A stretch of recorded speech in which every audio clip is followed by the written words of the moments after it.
Na mansão dos Almeida, Rosa limpa o chão de mármore com as mãos calejadas, invisível para todos que passam. O empresário Ricardo encontra a faxineira de 60 anos dormindo no corredor depois de trabalhar 3 empregos seguidos para cuidar do marido paraplégico e faz algo chocante. Demite ela na hora sem piedade, gritando que sua casa não é hotel.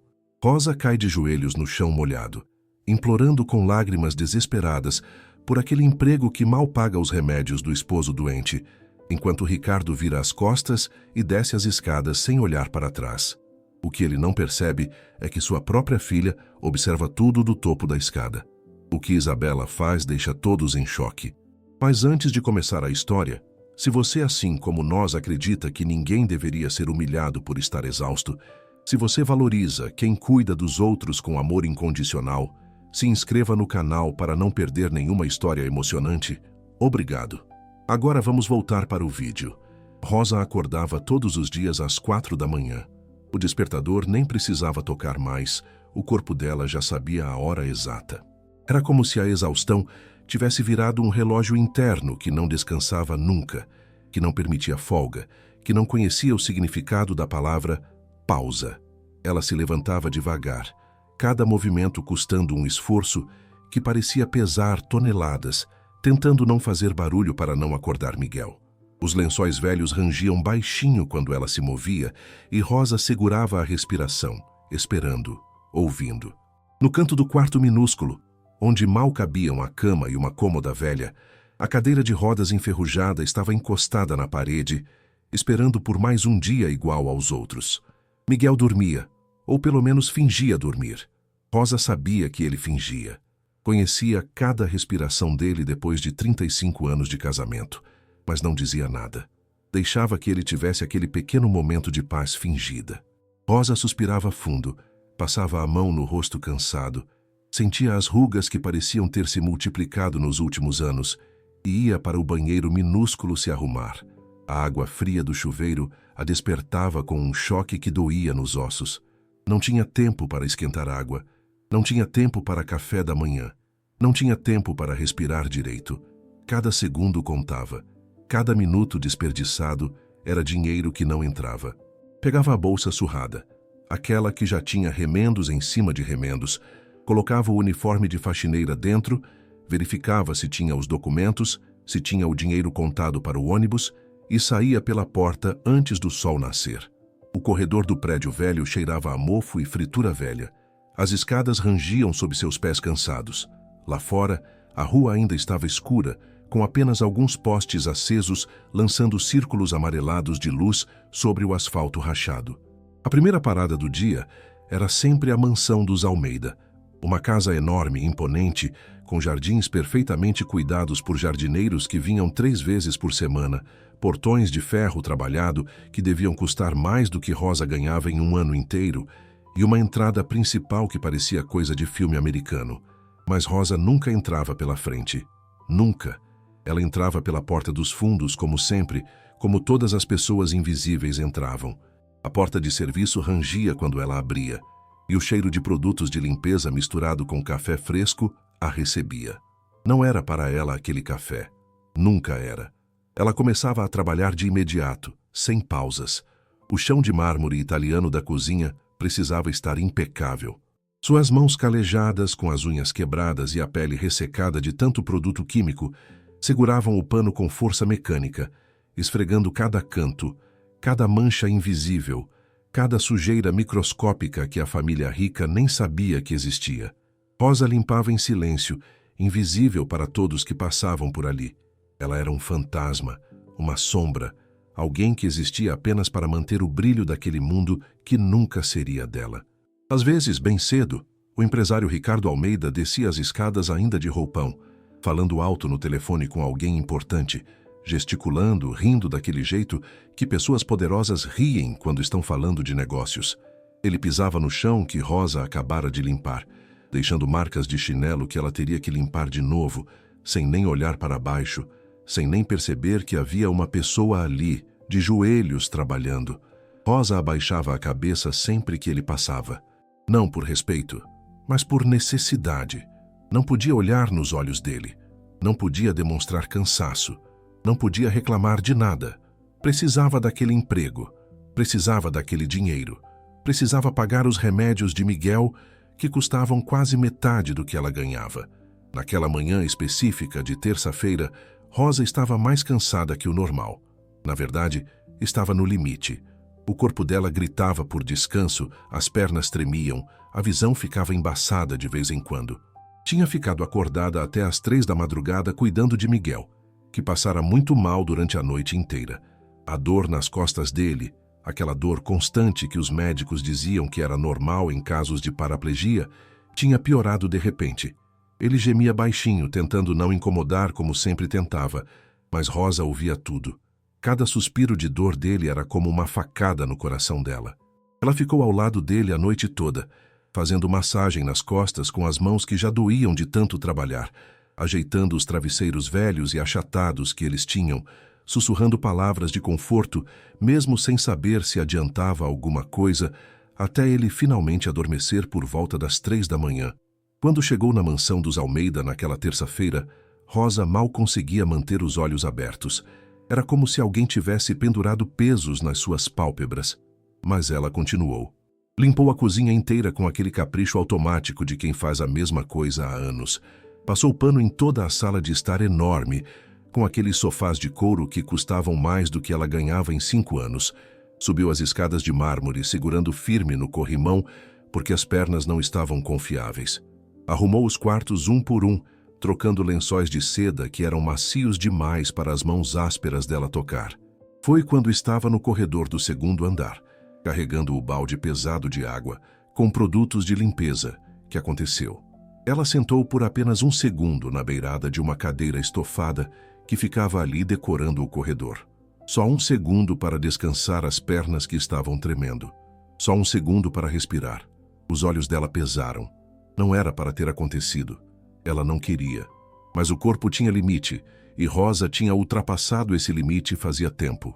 Rosa adormeceu ali mesmo, com a cabeça apoiada na parede forrada de papel de parede caro, o balde de água ao lado dela no chão e o pano ainda na mão que caiu frouxa no colo. Foi exatamente assim que Ricardo Almeida a encontrou. Ele subia as escadas apressado, como sempre, irritado com alguma ligação de trabalho que não tinha saído como ele queria, o rosto vermelho de raiva, gesticulando sozinho. Viu a faxineira dormindo no corredor do 2º andar da casa dele. Parou, olhou para ela e explodiu. Mas o que diabos é isso? Você acha que minha casa é hotel? Acha que eu pago você para dormir no serviço? A voz dele ecoou pelo corredor inteiro. Rosa acordou com um pulo de susto tão grande que derrubou o balde. A água com detergente se espalhou pelo chão, formando uma poça que refletia as luzes do lustre caro. Rosa levantou-se tropeçando, quase caindo, as mãos tremendo violentamente, tentando pegar o balde, tentando limpar a água, tentando se explicar.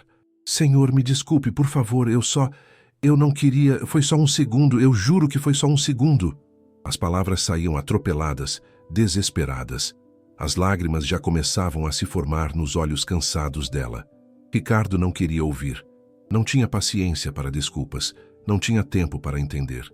Você está demitida, pronto, acabou. Pega suas coisas e sai da minha casa agora, imediatamente. As palavras caíram sobre Rosa como tijolos. Ela sentiu o mundo desabar. Sentiu o chão sumir debaixo dos pés. Sentiu o ar faltar. Por favor, senhor. Rosa caiu de joelhos ali mesmo, na poça de água com detergente, molhando a calça velha do uniforme. As mãos juntas em súplica, as lágrimas agora rolando livremente pelo rosto marcado por rugas de sofrimento. Por favor, eu imploro. Eu preciso desse emprego. Meu esposo está muito doente, ele não consegue andar, ele precisa dos remédios caros. Eu prometo que não vai acontecer de novo. Por favor, por favor. A voz dela quebrava a cada palavra. A humilhação queimava mais que qualquer dor física. Ali estava ela, uma mulher de 60 anos, de joelhos no chão, implorando a um homem que provavelmente gastava em 1 semana o que ela ganhava em 1 ano. Ricardo olhou para ela com aquela expressão fria, aquela indiferença que só pessoas muito ricas conseguem ter. Virou as costas sem dizer mais nada. Começou a descer as escadas. Não é problema meu. Sai da minha casa. E foi embora. descendo os degraus de mármore sem olhar para trás nenhuma vez sequer. Rosa ficou ali, ajoelhada no corredor, no meio da água derramada, chorando em silêncio agora. As mãos cobrindo o rosto molhado de lágrimas, o corpo tremendo. Ela não sabia como ia contar para Miguel. Não sabia como ia pagar os remédios do mês que venciam dali a uma semana. Não sabia como ia pagar o aluguel que já estava atrasado. Não sabia como ia sobreviver. Foi quando ouviu passos leves, diferentes dos passos pesados e apressados de Ricardo, se aproximando. Levantou o rosto inchado de tanto chorar e viu uma moça jovem, de uns 28 anos, com cabelos longos presos em um rabo de cavalo e olhos arregalados, parada no topo da escada. Era Isabela Almeida, a filha de Ricardo. Ela tinha assistido tudo, tinha visto o pai humilhar aquela mulher, tinha ouvido as súplicas desesperadas, tinha sentido algo se revirar dentro do peito. Seus olhos estavam cheios de indignação e algo que parecia vergonha. Isabela desceu as escadas devagar, cada degrau pensado, cada movimento cuidadoso. Aproximou-se de Rosa com uma delicadeza que contrastava completamente com a brutalidade do pai. E sem dizer uma única palavra ainda, estendeu a mão para ajudar Rosa a levantar. Rosa hesitou. Olhou para aquela mão estendida como se fosse algo irreal, algo que não podia estar acontecendo. Mas então aceitou. Os dedos dela, ásperos e calejados, tocaram os dedos macios e bem cuidados de Isabela. A moça a ajudou a ficar de pé com cuidado, como se Rosa fosse feita de vidro e pudesse quebrar a qualquer momento. "Espera aqui", Isabela disse baixinho, com a voz firme mas gentil ao mesmo tempo. "Não vá embora ainda, por favor. Mas antes de continuar, me diz uma coisa, querido ouvinte. Você já se sentiu tão cansado, tão completamente esgotado, que achou que não ia aguentar mais nem um dia? Já trabalhou até o limite absoluto do seu corpo, até ele gritar por descanso, e mesmo assim teve que continuar porque não tinha escolha? Pausa o vídeo agora e vai nos comentários contar sua experiência. Quantos empregos você já teve que fazer ao mesmo tempo só para conseguir sobreviver no final do mês? Eu quero saber sua história. Eu quero ouvir você. Rosa tinha exatamente 59 anos, quando Miguel sofreu o acidente que mudou tudo. Parece que foi ontem, mas já fazia 5 anos. 5 anos longos, pesados, cheios de dor e luta. Eles estavam casados há 35 anos naquela época. Tinham construído uma vida simples, mas cheia de dignidade. Miguel era motorista de caminhão, daqueles profissionais de estrada que conhecem o Brasil inteiro de cabo a rabo. Um homem forte, de ombros largos e mãos calejadas de segurar o volante por horas a fio. Trabalhador do tipo que acordava antes do sol nascer e voltava para casa depois da lua aparecer no céu, mas sempre, sempre, com um sorriso cansado no rosto e um beijo demorado na testa da esposa. Eles tiveram 2 filhos, Marcelo e Juliana, que cresceram vendo o pai trabalhar duro e a mãe manter a casa em ordem com o pouco que tinham. Os 2 filhos estudaram, conseguiram se formar, arrumaram empregos melhores e foram embora para outras cidades grandes em busca de oportunidades que a cidade pequena onde nasceram não oferecia. Prometeram mandar dinheiro todo mês para ajudar os pais. Prometeram não esquecer das raízes. Prometeram voltar sempre. Mas as promessas, como costuma acontecer, foram se perdendo pelo caminho. Marcelo ligava de vez em quando, sempre com a mesma história ensaiada de que o dinheiro estava muito apertado naquele mês, que tinha contas inesperadas para pagar, que o aluguel tinha aumentado, que no mês seguinte com certeza mandaria alguma coisa. Juliana foi pior. Simplesmente parou de atender às ligações dos pais. As mensagens ficavam sem resposta. Os aniversários passavam sem um telefonema. Era como se ela tivesse decidido que a família antiga não existia mais. Rosa e Miguel ficaram sozinhos, mas estavam bem. Não reclamavam. Tinham um ao outro. Tinham uma casa pequena, mas quitada. Tinham comida na mesa. Tinham amor. E isso, eles sempre diziam, bastava. Até aquele maldito dia. Miguel estava dirigindo o caminhão já há 14 horas seguidas sem parar. 14 horas com os olhos grudados na estrada, as mãos dormentes no volante, as costas doendo, a bexiga apertando. A empresa para a qual ele trabalhava, uma transportadora que pagava mal e tratava os funcionários pior ainda, exigia que ele fizesse aquela viagem de uma cidade a outra, sem descanso, sem paradas, sem dormir. Era ilegal, claro. Mas quem se importava com legalidade quando tinha mercadoria que precisava chegar rápido? Miguel tentou reclamar com o patrão pela manhã antes de sair. Disse que estava cansado, que precisava de um dia de folga, que não estava em condições de fazer aquela viagem longa. O patrão ameaçou demiti-lo ali mesmo. Disse que tinha fila de gente querendo o emprego dele. Disse que motorista que não aguenta o trabalho não serve para a empresa. Miguel engoliu o orgulho, engoliu o medo, engoliu a exaustão. Tinha contas a pagar em casa.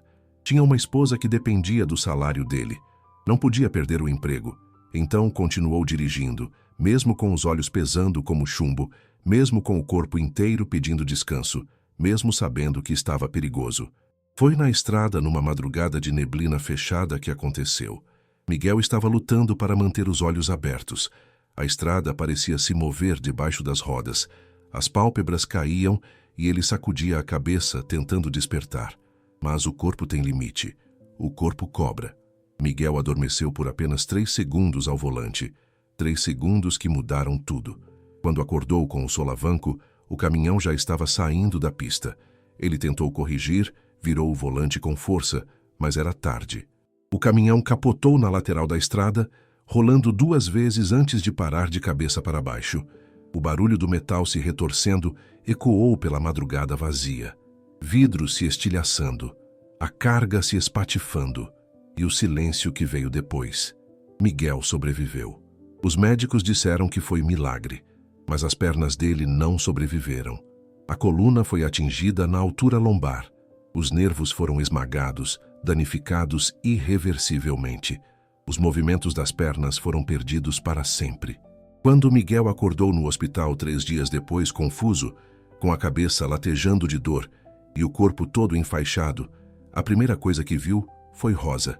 Ela estava sentada em uma cadeira de plástico duro ao lado da cama, segurando a mão dele com as 2 mãos dela, os olhos inchados e vermelhos de tanto chorar, o rosto marcado por 3 noites sem dormir direito.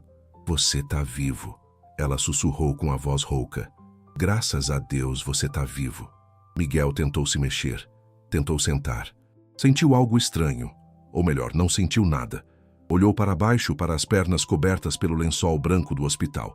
Tentou mexer os dedos do pé. Nada. Tentou dobrar o joelho. Nada. Tentou sentir o lençol tocando a pele. Nada. O pânico veio rápido. "Rosa." A voz dele saiu estrangulada. "Rosa, eu não tô sentindo minhas pernas. Eu não consigo mexer." Ela apertou a mão dele com mais força, as lágrimas voltando a rolar. "Eu sei, amor. Eu sei. Os médicos disseram que sua coluna foi atingida. Eles disseram que..." Ela não conseguiu terminar a frase. Não precisava. Miguel entendeu tudo naquele silêncio. A empresa não pagou indenização justa. Disseram que Miguel tinha sido negligente, que tinha dormido ao volante por escolha própria, e eles não tinham nenhuma responsabilidade pelo acidente. Rosa brigou, tentou processar, procurou advogados gratuitos, mas não tinha dinheiro para seguir com o processo. Não tinha como provar que a empresa forçava jornadas ilegais. Não tinha testemunhas. Não tinha nada. A pensão que Miguel começou a receber era uma miséria. Mal dava para pagar o aluguel do quartinho onde moravam. Rosa viu o homem que amava. Aquele homem forte que levantava ela no colo como se ela não pesasse nada, que consertava tudo que quebrava na casa, que fazia ela rir com piadas bobas, se transformar em alguém completamente diferente. Miguel ficou dependente para tudo. Para se vestir, para tomar banho, para ir ao banheiro. Rosa fazia tudo com amor, mas ele morria de vergonha. Ficou silencioso, retraído, deprimido. Entrou em uma tristeza profunda que nenhum remédio conseguia curar. Parou de fazer fisioterapia porque achava que não adiantava nada. Parou de tomar os remédios direito. Parou de querer viver. Rosa não podia deixar isso acontecer. Não podia ficar parada vendo o amor da vida dela definhar. Então ela pegou o primeiro emprego que apareceu, de faxineira em casas de família. O salário era pouco, mas era algo. Depois pegou o segundo emprego, de auxiliar de limpeza em um hospital público à tarde. O salário também era pouco, mas somado ajudava. E depois, porque ainda não era suficiente para os remédios caros que Miguel precisava, pegou o terceiro emprego, lavando roupas à noite para uma lavanderia comercial que pagava por peça lavada. Rosa começou a dormir 4 horas por dia, quando conseguia, às vezes menos. Comia uma vez só, no almoço rápido, para guardar o resto da comida para Miguel. Suas mãos ficaram calejadas, rachadas, sempre com cheiro de água sanitária que não saía nem com sabonete. As costas doíam sem parar, uma dor constante que virou parte da vida. Os pés inchavam toda noite, tão inchados que mal cabiam nos chinelos velhos. Mas ela continuava, porque era tudo o que sabia fazer, porque Miguel precisava dela, porque o amor verdadeiro não desiste. Nunca. Miguel, deitado naquela cama, preso naquele corpo que não respondia mais, morria de culpa.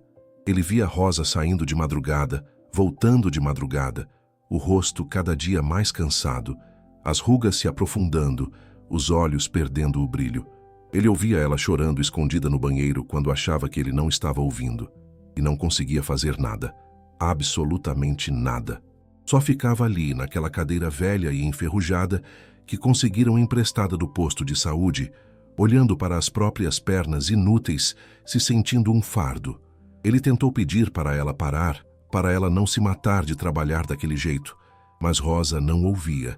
Então Miguel parou de tentar, parou de reclamar, parou de falar. Só ficava em silêncio, definhando aos poucos, desistindo de viver um dia de cada vez enquanto Rosa desistia de descansar para mantê-lo vivo. Isabela Almeida tinha 28 anos e não era nada parecida com o pai. Ela tinha se formado em fisioterapia 5 anos atrás na melhor faculdade particular da cidade, com notas excelentes e elogios de todos os professores. Tinha feito estágio em hospitais de reabilitação. Tinha trabalhado com pacientes de todos os tipos. Tinha descoberto que aquela era sua vocação verdadeira. Mas nunca tinha exercido a profissão de verdade. Nunca tinha tido a chance. Ricardo, o pai, não permitiu. No dia da formatura dela, ele disse com aquele tom de voz que não aceitava argumentos, que fisioterapia era profissão de pobre, que ela não ia desperdiçar o sobrenome Almeida importante cuidando de gente na rua, que ela ia trabalhar no escritório da empresa da família como todas as mulheres Almeida faziam. Isabela tentou argumentar. Disse que queria ajudar pessoas. Ricardo riu na cara dela. Disse que ajudar pessoas não pagava contas. Isabela, sempre obediente, sempre tentando agradar o pai distante e frio, guardou o diploma em uma gaveta e foi trabalhar no escritório, onde passava os dias fazendo planilhas que odiava e participando de reuniões que não importavam. Mas ela nunca esqueceu porque tinha escolhido fisioterapia. Quando Isabela tinha apenas 15 anos, sua avó materna, a única pessoa na família que realmente a amava e dava atenção, sofreu um derrame grave. A mulher, que tinha apenas 63 anos na época, ficou paralisada do lado direito inteiro do corpo. Não conseguia mover o braço, não conseguia mover a perna, não conseguia falar direito. As palavras saíam arrastadas e confusas. Precisou de cadeira de rodas. A família, rica como era, contratou os melhores fisioterapeutas particulares da cidade. Mas nenhum deles se importava de verdade. Faziam o trabalho mecânico, chegavam, faziam os exercícios básicos, iam embora. Não tinham paciência, não tinham carinho. Tratavam a avó como um número, não como pessoa. A avó de Isabela começou a definhar. Ficava cada vez mais triste, cada vez mais distante, cada vez mais apagada. Isabela passava todas as tardes depois da escola ao lado dela, segurando a mão boa, conversando sobre tudo e nada, tentando fazer ela sorrir, tentando ajudar nos exercícios que os fisioterapeutas ensinavam. Foi ali, naquelas tardes silenciosas e tristes, que Isabela decidiu. Ela queria ser fisioterapeuta. Queria ajudar pessoas como a avó. Queria fazer diferença de verdade. Queria tratar pacientes como gente, não como casos clínicos. Mas o pai não deixou. E Isabela, sempre certinha, sempre tentando ser a filha perfeita, abriu mão do sonho. Até aquela manhã de terça-feira. Quando Isabela viu Rosa ajoelhada no chão do corredor, implorando ao pai com uma humildade que cortava o coração, chorando desesperada, dizendo que o marido estava doente e precisava de remédios, algo dentro dela se quebrou. Ela viu a avó naquela mulher. Viu o desespero, viu a dor, viu a injustiça. Viu uma pessoa sendo tratada como lixo descartável e, pela primeira vez na vida inteira, Isabela decidiu desobedecer o pai. Ela ajudou Rosa a levantar e foi direto para o escritório de Ricardo. Não bateu na porta. Entrou sem pedir licença. Ricardo levantou os olhos dos papéis na mesa, surpreso e irritado com a invasão. Isabela, o que você quer? Estou ocupado. Pai, você não pode demitir ela. A voz de Isabela saiu mais firme do que ela esperava. Ricardo inclinou-se na cadeira de couro cara, cruzou os braços. Isabela, isso não é da sua conta. É sim da minha conta. Ela está exausta, ela precisa desse emprego, ela tem um esposo doente que não consegue andar. E eu tenho uma empresa milionária para tocar. Não posso ter funcionários dormindo no serviço, dá má impressão.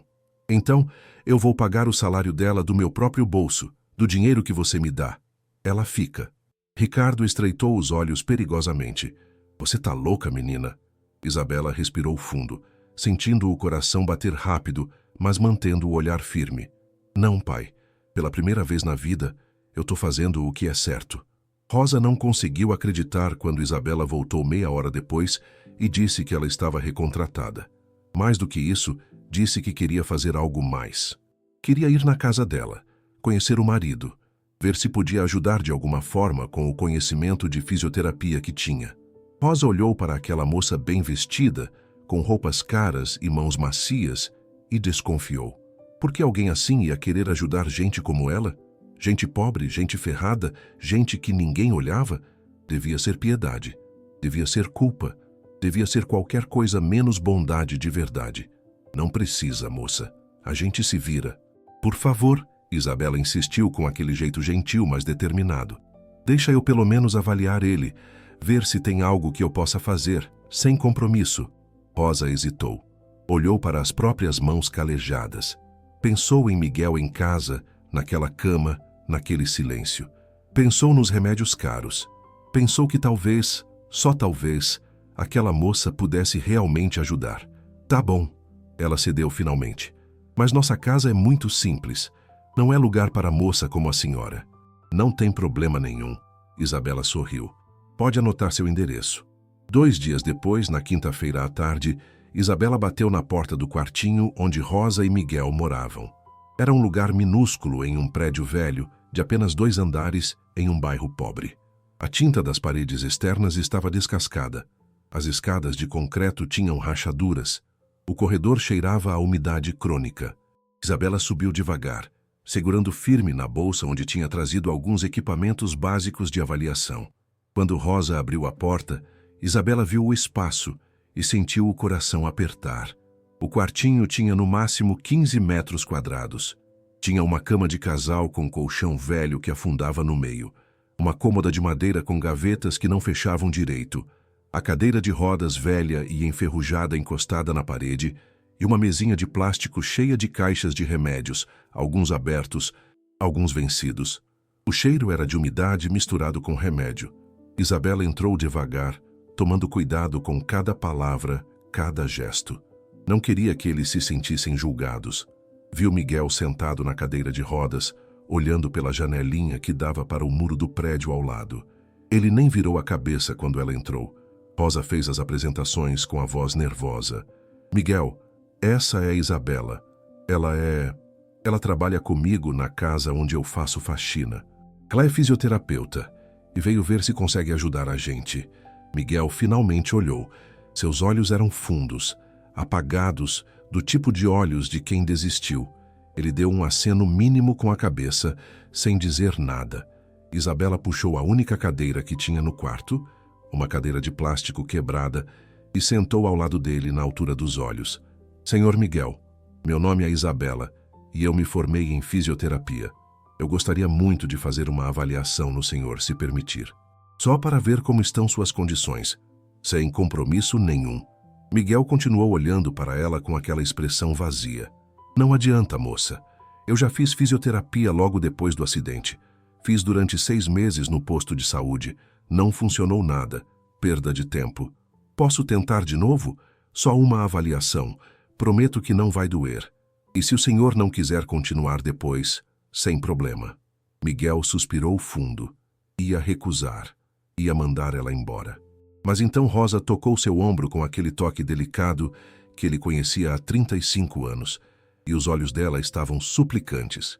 Ele nunca conseguiu dizer não para ela, nunca na vida. Tá bom, ele resmungou, mas não prometo nada. Não acredito em milagre. Isabela sorriu e começou o exame. Pediu licença e tocou as pernas dele com cuidado, com uma delicadeza profissional, mas cheia de respeito. Testou reflexos usando um martelo neurológico que trouxe na bolsa. Fez perguntas detalhadas sobre sensibilidade, sobre dor, sobre mobilidade que ele tinha ou não tinha. Pediu para ele tentar fazer alguns movimentos simples. Miguel respondia com monossílabos, desinteressado, como se tudo aquilo fosse perda de tempo. Mas Isabela não desistiu. Ela fazia anotações em um caderninho, desenhava esquemas, perguntava sobre os exames que ele tinha feito. Rosa ficou em pé o tempo todo no canto do quarto, observando com as mãos entrelaçadas nervosamente, esperando.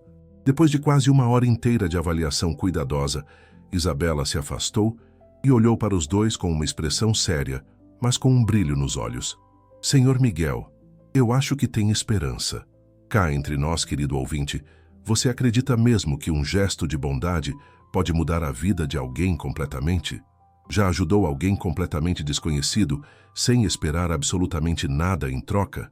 Deixa pausado agora e vai comentar sua resposta.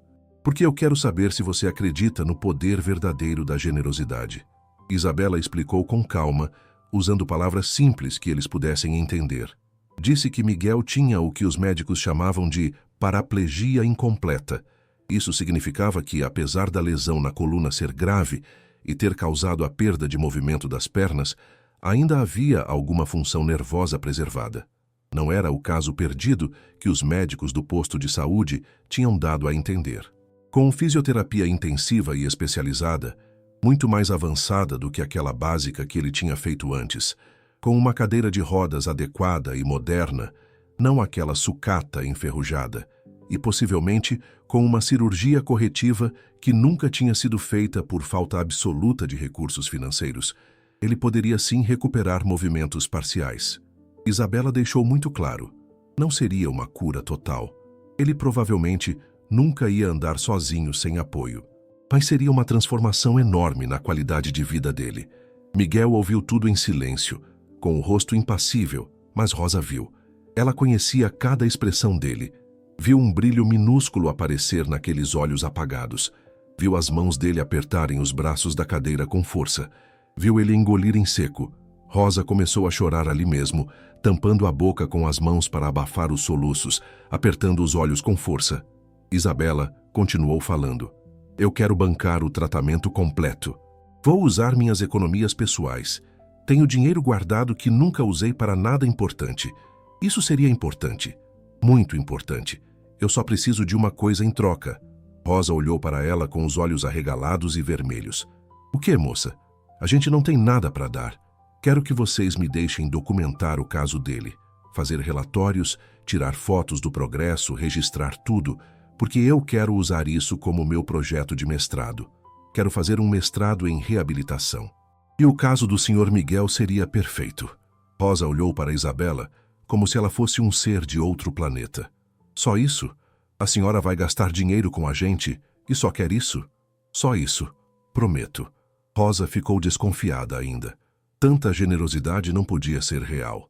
Tinha que ter algum truque escondido, alguma armadilha. Por quê? Por que fazer isso por gente que a senhora nem conhece? Isabela ficou quieta por um momento, os olhos ficando marejados. Porque eu vi minha avó desistir de viver depois de um derrame. Vi ela definhar porque ninguém realmente se importava. E jurei para mim mesma que se um dia eu pudesse fazer diferença na vida de alguém assim, eu ia fazer. Não importa o quê. A resposta foi tão honesta, tão verdadeira, que Rosa sentiu que podia confiar. Miguel, sentado na cadeira, olhando para as próprias mãos, finalmente falou. A voz saiu rouca de tanto tempo sem ter esperança. Tá bom, moça. Vamos tentar. Mas prometo nada. Já desaprendi a ter esperança. Isabela começou a visitá-los 3 vezes por semana sem falta. Toda segunda, quarta e sexta-feira, depois do trabalho no escritório que ela odiava, pegava o carro dela e dirigia até o bairro pobre onde eles moravam. Levava equipamentos na mala do carro, faixas elásticas para exercícios, pesos pequenos, uma bola de exercícios inflável. Fazia sessões intensas de fisioterapia que duravam 2 horas cada. Trabalhava os músculos de Miguel com uma paciência infinita, com técnicas que ela tinha aprendido na faculdade, mas nunca tinha usado de verdade. Conversava com ele o tempo todo durante os exercícios, contava histórias bobas para distrair da dor, fazia piadas ruins que às vezes arrancavam um meio sorriso dele. Tratava ele como pessoa de verdade, não como paciente número tal. E aos poucos, semana após semana, Miguel começou a mudar. Não fisicamente ainda, mas emocionalmente. Começou a despertar daquela depressão profunda que tinha engolido ele nos últimos 5 anos. Começou a fazer os exercícios com vontade, não só porque Isabela pedia. Começou a tomar os remédios nos horários certos, sem que Rosa precisasse ficar lembrando. Começou a querer melhorar de verdade. O homem que tinha desistido de viver estava lentamente voltando. Rosa via tudo aquilo acontecendo, e o coração dela, que estava quebrado fazia tanto tempo, começava a se juntar de novo. Via o marido voltando a sorrir, coisa que não acontecia fazia anos. Via ele acordando de manhã com vontade de fazer os exercícios que Isabela tinha ensinado. Via ele voltando a viver. E Isabela se tornava cada vez mais parte da vida deles. Não era mais só a fisioterapeuta, era amiga, era família. Ela começou a levar comida quando visitava, sempre com uma desculpa de que tinha sobrado da casa dela. Ajudava Rosa a limpar o quartinho. Conversava com os dois sobre tudo. Sobre a vida, sobre sonhos, sobre o passado. Miguel contava histórias dos tempos de caminhoneiro, das viagens que fez, dos lugares que conheceu. Rosa falava sobre como era difícil, mas também como ela não desistia nunca. Isabela ouvia tudo com atenção verdadeira. Ela virou a filha que Rosa nunca teve por perto. Marcelo e Juliana, os filhos verdadeiros, continuavam longe, continuavam esquecidos. Mas Isabela estava ali, presente, todo santo dia. 6 meses se passaram assim. Isabela conseguiu, através de contatos que tinha da época da faculdade, aprovar Miguel para uma cirurgia pro bono em um hospital universitário. Era um procedimento complexo, mas que poderia melhorar significativamente a lesão na coluna dele. Ia ser feita por uma equipe de neurocirurgiões que trabalhavam com um programa social de atendimento a pessoas de baixa renda. Quando Isabela contou a notícia, Rosa simplesmente desmoronou. Caiu de joelhos no chão daquele quartinho, abraçou as pernas de Isabela e chorou com soluços profundos que vinham de um lugar muito fundo da alma. Você é um anjo, menina. Um anjo de verdade que Deus mandou para a gente. Isabela se ajoelhou também, abraçou Rosa de volta, chorou junto. Miguel, sentado na cadeira, tinha os olhos marejados. Estendeu a mão trêmula e tocou o rosto de Isabela. Obrigado, menina. Obrigado por acreditar num velho quebrado que ninguém mais acreditava. A cirurgia foi marcada para dali a 1 mês. Tudo parecia estar finalmente dando certo. Depois de tantos anos de sofrimento, de luta, de dor, as coisas estavam melhorando. A esperança tinha voltado. Até que Ricardo Almeida descobriu tudo. Uma funcionária da mansão, fofoqueira e invejosa do tempo que Isabela passava fora, viu a moça saindo do quartinho de Rosa, carregando equipamentos de fisioterapia. Contou para Ricardo, achando que ia ganhar pontos com o patrão. Ricardo ficou absolutamente furioso. Chamou Isabela no escritório dele no dia seguinte e explodiu.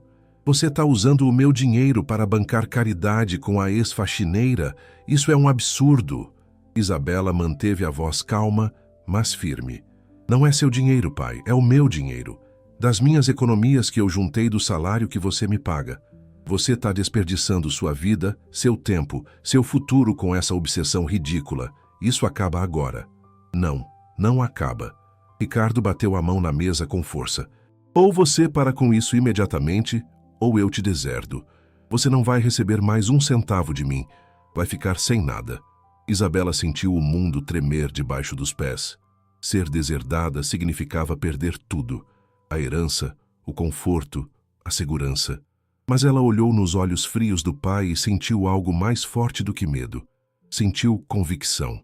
Então me deserde, pai. Eu não vou abandonar eles. Não vou desistir do Miguel e da Rosa. Ricardo não esperava aquela resposta. Ficou sem palavras por um momento, processando. Depois saiu do escritório batendo a porta com tanta força que o vidro quase quebrou. No dia seguinte, Ricardo apareceu na casa de Rosa e Miguel sem avisar. Bateu na porta com força e quando Rosa abriu assustada, ele entrou sem pedir licença nenhuma. Miguel estava na cadeira, apavorado com aquela invasão. Ricardo olhou ao redor do quartinho minúsculo com desprezo estampado no rosto. Então é aqui que minha filha está desperdiçando o tempo dela? Nesse buraco imundo? Rosa ficou paralisada de medo, sem conseguir falar. Mas Miguel falou. A voz saiu firme, cheia de dignidade. Sua filha não está desperdiçando nada. Ela está salvando minha vida. Coisa que o senhor provavelmente nunca fez por ninguém. Ricardo deu uma risada amarga e sarcástica. Eu não tenho tempo para sair salvando mendigos. Tenho uma empresa milionária para tocar, funcionários para pagar, negócios para fechar. Então o senhor é um homem vazio por dentro. Um homem rico, mas vazio. Sua filha vale mais do que o senhor jamais vai valer. Ricardo sentiu a raiva subir como lava quente, mas também sentiu algo estranho e desconfortável, uma pontada de algo que parecia vergonha. Olhou para aquele homem na cadeira de rodas velha, para aquela mulher de mãos calejadas e vermelhas de tanto trabalhar, e viu algo que o fez se sentir pequeno. Viu dignidade, viu amor verdadeiro, viu união. Viu algo que ele não tinha em sua casa enorme e vazia, com empregados que não olhavam na cara dele. Sem dizer mais nada, confuso com os próprios sentimentos, Ricardo saiu batendo a porta. Isabela continuou o tratamento de Miguel, mesmo sabendo das consequências terríveis que viriam. 2 meses depois, a cirurgia finalmente aconteceu. Foi um sucesso técnico. Os cirurgiões conseguiram aliviar parte da compressão na medula espinhal e estabilizar a coluna. Miguel passou uma semana no hospital se recuperando e Isabela estava lá todos os dias, assim como Rosa. Quando voltou para casa, começou o verdadeiro trabalho. Meses e meses de fisioterapia intensiva, exercícios dolorosos, sessões exaustivas. Mas Miguel agora tinha esperança de verdade, e isso fazia toda a diferença. Ele não reclamava da dor, não desistia quando ficava difícil, continuava tentando. Foi em uma tarde de quinta-feira, quase 8 meses depois da cirurgia, que aconteceu o primeiro milagre pequeno. Isabela estava fazendo exercícios de estimulação sensorial nos pés dele, usando diferentes texturas, quando pediu: Senhor Miguel, tenta de novo. Concentra e tenta mexer o dedão do pé direito. Miguel fechou os olhos, respirou fundo, concentrou toda a sua vontade, toda a sua força, e o dedão do pé se moveu. Foi um movimento minúsculo, quase imperceptível, mas estava lá. Isabela viu. Arregalou os olhos. De novo, faz de novo. Miguel tentou de novo e o dedão se moveu outra vez. E então ele abriu os olhos e viu também. Rosa, que estava lavando louça na pia, ouviu o grito de Isabela e correu. O que foi? O que aconteceu? Ele mexeu o dedo do pé. Rosa caiu de joelhos no chão daquele quartinho apertado e chorou como não chorava fazia anos. Isabela chorou junto, abraçando os dois. Miguel tinha lágrimas descendo pelo rosto marcado pelo tempo e pelo sofrimento. Eu consegui. Eu realmente consegui. Agora me fala sinceramente, querido ouvinte. Você já desistiu de algo importante e depois descobriu que era possível sim? Já perdeu completamente a esperança e depois ela voltou do nada? Para o vídeo 1 minutinho e me conta o que você faria se estivesse no lugar do Miguel. Ia continuar tentando mesmo quando parecia impossível ou ia desistir de vez? Os meses seguintes foram de trabalho duro constante. Miguel fazia fisioterapia todos os dias agora. Não só quando Isabela ia visitar. Rosa ajudava nos exercícios que Isabela ensinou. Ele lutava contra a dor que era constante, contra o cansaço que era brutal, contra os momentos de frustração quando parecia que não estava progredindo. Mas agora tinha um objetivo claro. Queria andar. Nem que fosse com apoio, nem que fosse só alguns passos. Queria sentir o chão debaixo dos pés de novo. E com um ano inteiro de esforço, aconteceu. Miguel conseguiu, usando um andador especial que Isabela comprou com o próprio dinheiro, ficar de pé pela primeira vez em 6 anos. As pernas tremiam violentamente, Mal conseguiam sustentar o peso do corpo dele. Os músculos estavam fracos demais ainda, mas ele estava de pé, vertical, olhando o mundo de cima, não de baixo. Rosa segurou o rosto dele com as duas mãos, tremendo de emoção. Você conseguiu, amor. Você conseguiu. Miguel não era mais aquele homem quebrado que tinha desistido de viver 6 anos atrás. Não ia andar sozinho sem apoio, provavelmente nunca mais. Sempre ia precisar de muletas ou andador, mas estava vivo de verdade. Estava presente. Estava lutando. E Rosa, pela primeira vez em 6 anos inteiros, conseguiu reduzir para apenas um emprego. Miguel, agora com mobilidade parcial, conseguia fazer pequenos trabalhos manuais em casa. Conserto simples, artesanato, coisas que podia fazer sentado ou com apoio, geravam uma renda extra pequena, mas importante. A vida mudou completamente. Não era perfeita. Nunca seria perfeita. Mas era digna. Era esperançosa. Era cheia de amor. Isabela defendeu seu mestrado usando o caso de Miguel como estudo central. A pesquisa dela sobre reabilitação neurológica intensiva em pacientes de baixa renda foi premiada pela universidade. Foi considerada excepcional. No dia da formatura do mestrado, enquanto Isabela estava no palco recebendo o diploma e as honras, ela viu alguém no fundo do auditório que não esperava ver de jeito nenhum. Era Ricardo. O pai estava ali, de terno escuro, sozinho, olhando para a filha com uma expressão que ela nunca tinha visto no rosto dele. Parecia orgulho misturado com arrependimento. Depois da cerimônia, quando Isabela estava saindo rodeada de colegas que a cumprimentavam, Ricardo se aproximou. Você fez um trabalho muito bom. Isabela parou surpresa, sem saber o que dizer. Ficaram se olhando em silêncio por um momento. Ricardo continuou, a voz mais baixa, quase envergonhada. Eu fui na casa deles de novo. Conversei direito com o Miguel. Ele me disse algumas coisas que me fizeram pensar muito sobre a vida, sobre o que realmente importa. Pai, me deixa terminar, filha. Eu quero fazer uma proposta. Quero financiar uma clínica social. Uma clínica completa onde você possa atender pessoas como o Miguel e a Rosa. Pessoas que ninguém olha. Pessoas que merecem uma chance, mas não têm dinheiro. Eu vou bancar tudo. Isabela sentiu as lágrimas começarem a rolar pelo rosto. Não conseguiu segurar. Abraçou o pai pela primeira vez em anos. Obrigada, pai. Muito obrigada. Ricardo retribuiu o abraço, rígido no começo, mas depois apertando ela com força, como se estivesse abraçando a filha, que tinha perdido pelo caminho.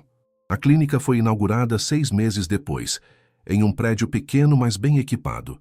Rosa e Miguel foram os primeiros pacientes oficiais do novo espaço. Rosa finalmente pôde descansar de verdade, trabalhar apenas meio período, algumas horas por semana, fazendo o que gostava, cuidar de si mesma pela primeira vez em anos. Miguel continuou o tratamento lá, agora com acesso a equipamentos modernos, a uma equipe completa. E com o tempo, meses de trabalho duro e dedicação, ele conseguiu andar pequenas distâncias usando muletas. Não eram passos grandes, eram passos pequenos, lentos, trêmulos, mas eram passos. Era mobilidade, era independência, era vida.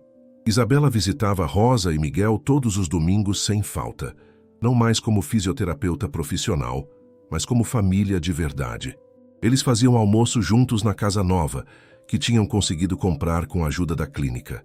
Uma casa pequena, mas digna, com 2 quartos e um jardim. Conversavam sobre tudo e nada. Riam de piadas antigas. Rosa fazia os biscoitos doces que Isabela amava desde criança. Miguel contava histórias engraçadas dos tempos de caminhoneiro, das viagens malucas que fez pelo Brasil inteiro. A casa pequena e simples era cheia de amor de um jeito que a mansão dos Almeida nunca foi. Um domingo de tarde, sentada na varanda daquela casa humilde, olhando Miguel caminhar lentamente pelo jardim pequeno com as muletas, o sol da tarde batendo no rosto dele e iluminando os fios grisalhos do cabelo, Rosa sentiu uma paz profunda que nunca tinha sentido antes na vida. Isabela estava sentada ao lado dela na cadeira de balanço velha, tomando café fresco. Você salvou a gente, menina. Salvou mesmo. Isabela sorriu, aquele sorriso genuíno que vinha do coração. Não, dona Rosa. Vocês se salvaram. Vocês lutaram, vocês não desistiram. Eu só dei uma mãozinha no caminho. Rosa segurou a mão de Isabela com força, apertando os dedos macios com os dedos calejados dela. Você é a filha que eu nunca tive por perto, a filha que Deus mandou quando eu mais precisava. Obrigada por existir, menina. Isabela apertou a mão dela de volta, os olhos marejados de emoção. E vocês são a família que eu escolhi, a família de verdade. Miguel voltou da caminhada pelo jardim, cansado mas sorrindo, e sentou-se devagar ao lado de Rosa. Ela encostou a cabeça no ombro dele com aquela intimidade de quem divide a vida há décadas. Isabela observou os dois ali, juntos, unidos depois de tanta dor e tanta luta, e sentiu o coração transbordar.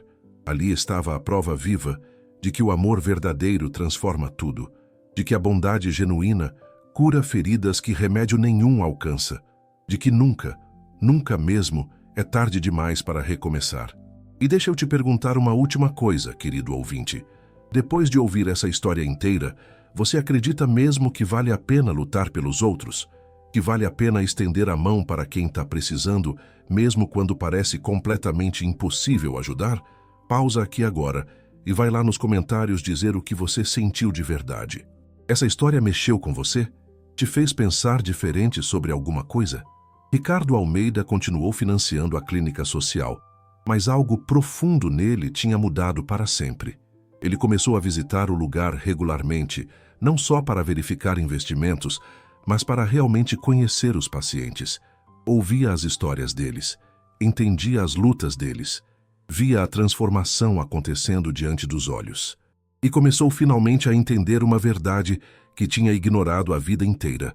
Dinheiro acumulado não compra propósito real.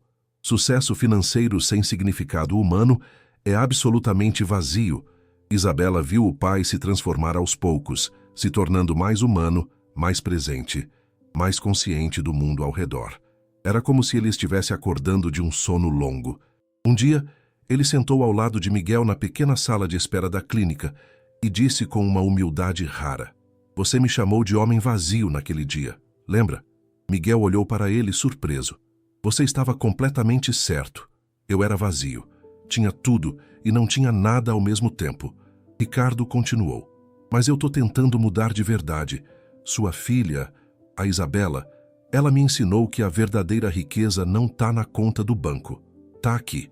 Ele apontou para a clínica, para os pacientes sendo atendidos com dedicação, para Isabela trabalhando com um sorriso no rosto. Tá nas vidas que a gente transforma. Miguel acenou com a cabeça devagar.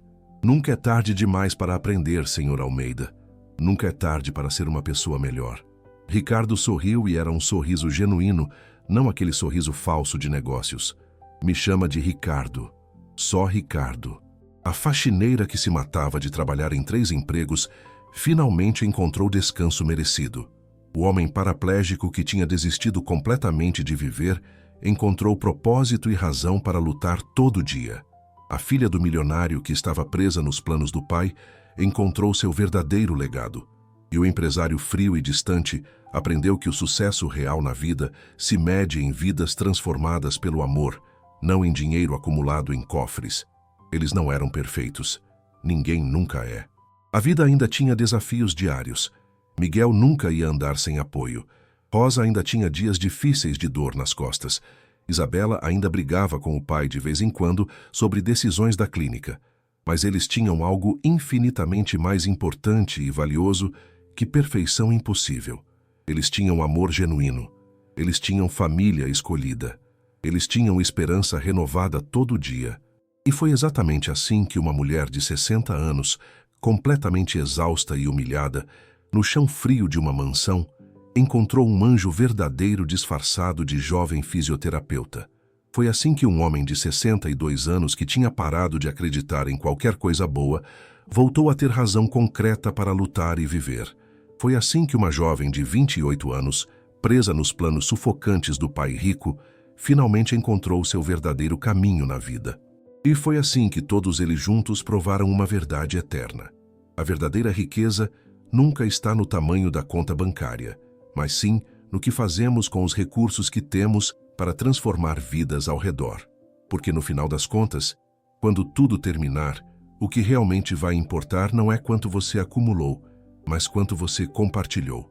Não é o que você guardou para si, mas o que você deu generosamente aos outros. E Rosa, Miguel e Isabela compartilharam entre si os presentes mais valiosos que existem nesse mundo. Amor incondicional que não espera nada em troca, esperança inabalável mesmo nos momentos mais escuros, e a certeza absoluta de que ninguém nessa vida está verdadeiramente sozinho quando existe ao menos uma pessoa disposta a estender a mão e dizer: "Eu estou aqui com você".